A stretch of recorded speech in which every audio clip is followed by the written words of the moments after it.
இது வந்து ஒரு ஃபேஷியல் பேராலிசிஸ் உடைய பாயிண்ட்டு. இப்போ பார்த்தீங்கன்னா இந்த ஃபேஷியல் பேராலிசிஸ் வந்து இந்த ஸ்டார்டிங் ஸ்டேஜில் பார்த்தீங்கன்னா அந்த நாக்கு வந்து கோணிட்டு அது ஒரு மாதிரி ஃபேஸ் வந்து ஒரு சைடாக அப்படி போகும்.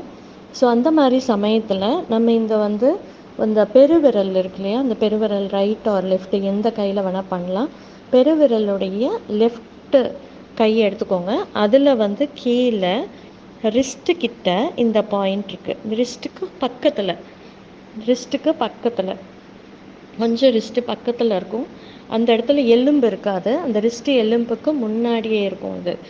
இந்த ரிஸ்ட்டுக்கும் அந்த பாமுக்கும் சென்டராக இருக்கும். ஆனால் இது கார்னரில் இருக்கும். லெஃப்ட் அந்த சைடு கார்னரில் இருக்கும். நீங்கள் அந்த பாயிண்ட் ரெட் கலர் புள்ளி வச்சுருக்கிறத அதை வச்சு பாருங்கள். அந்த இடத்துல ஒரு மசாஜிங் கொடுக்கலாம். இல்லைன்னா 7 times clockwise ஆன்டி clockwise இதை கொடுக்கலாம். இது வந்து காஃபுக்கும் நல்லா கேட்கும், சோர் த்ரோட்டுக்கும் நல்லா கேட்கும். அதே மாதிரி புவர் பிளட் சர்க்குலேஷன் இருந்தாலும் இதுக்கு செய்யலாம். அதே மாதிரி திடீர்னு வந்து ஒரு இடத்துல நெக்கு வந்து கழுத்தை சுளுக்கிடுச்சு அப்படின்னா கூட இதுக்கு இந்த பாயிண்ட்டை யூஸ் பண்ணிக்கலாம். இது ரொம்ப நல்ல பாயிண்ட்டு. அதே மாதிரி ஃபேஸ் பேராலிசிஸ் இருக்கிறவங்களுக்கு ரெகுலராக மார்னிங் ஈவினிங் இதை செஞ்சுக்கிட்டே இருக்கணும். யாருக்கு அது இருக்கோ அவங்களால செய்ய முடியலன்னா மற்றவங்க அவங்களுக்கு ஹெல்ப் செய்யலாம்.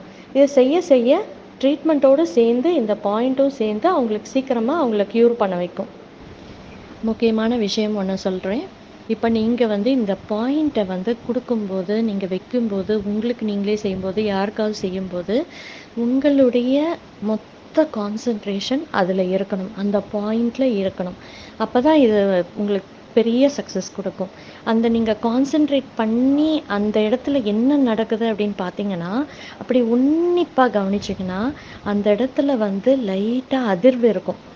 இந்த அதிர்வு உங்களுக்கு தெரியுது அப்படின்னா, உங்களுக்கு கேட்குது அப்படின்னா, உங்களுடைய பாயிண்ட் நீங்கள் வைக்கிற பாயிண்ட்டு சக்ஸஸ் அப்படின்னு அர்த்தம். அதுக்கு நீங்கள் என்ன செய்யணும்னா, அமைதியாக இருந்து மற்றவங்களையும் பேச விடாமல் அப்படியே ஃபுல் கான்சன்ட்ரேஷனை அந்த இடத்துல நீங்கள் கொண்டு வந்து பாயிண்ட்டை டச் பண்ணுங்கள். அதே மாதிரி மனசளவில் எனக்கு இது சரியாகணும், இப்போ யாருக்கு நான் டச் பண்ணுறேனோ அவங்களுக்கு அது சரியாகணும் அப்படின்னு ஒரு பாசிட்டிவ் தாட் வச்சு நீங்கள் இந்த டச் கொடுக்கும்போது மேஜிக் மாதிரி இந்த பாயிண்ட் எல்லாமே வேலை செய்யும். இதெல்லாம் நான் கண்கூடாக பார்த்த ஒரு விஷயம். 5 வருஷமாக இதை நான் ப்ராக்டிஸ் பண்ணுறேன். ஸோ இது கண்கூடாக இது எல்லாருக்குமே நடக்கிற விஷயங்கள், நடக்கிற பாயிண்ட்ஸை யூஸ் பண்ணுற பாயிண்ட்ஸை தான் நான் உங்கள் எல்லாருக்கும் சொல்கிறேன். ரேர் பாயிண்ட்ஸு சொல்லலை, யூஸ் பண்ணுற பாயிண்ட்ஸை தான் சொல்கிறேன். ஸோ நீங்கள் பாயிண்ட்டை கொடுக்கும்போது உங்களுடைய மொத்த கவனமும் அந்த பாயிண்டில் இருக்கணும். அந்த பாயிண்டில் லைட்டாக ட்ரிகரிங் இருக்கும், அதை நீங்கள் நோட் பண்ணணும்.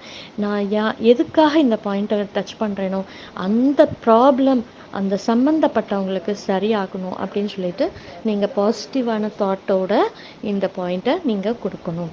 ஓகேயா?